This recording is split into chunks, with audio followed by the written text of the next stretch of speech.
The radicals think they're fighting the forces of the super-rich, like Rockefeller and Ford, and don't realize that it is precisely such forces which are behind their own revolution, financing it and using it for their own purposes.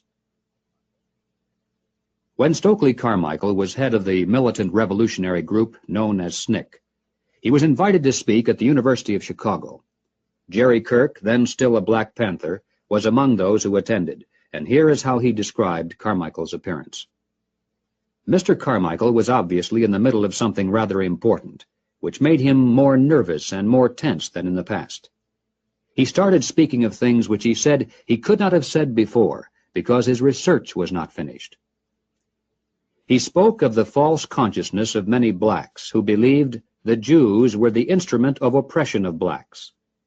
And he made note of the fact that even though many Jewish people, for example in New York, own quite a bit of land, one must understand that the overwhelming percentages of mortgages in Harlem was owned not by Jewish people, but by Morgan Guarantee Trust, the Morgan family, and Chase Manhattan Bank, the Rockefellers.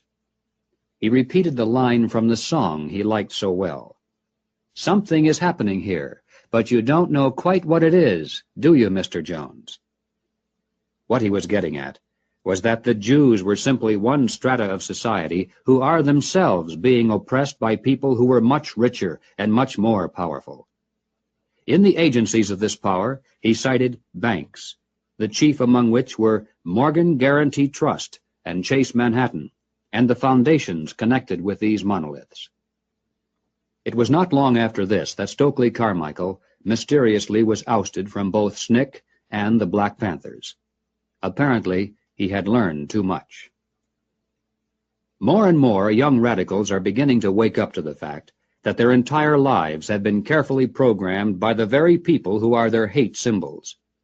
They're beginning to realize that their so-called anti-establishment outlook actually is the calculated product of the establishment press, the establishment communications media, the establishment entertainment industry, the establishment schools.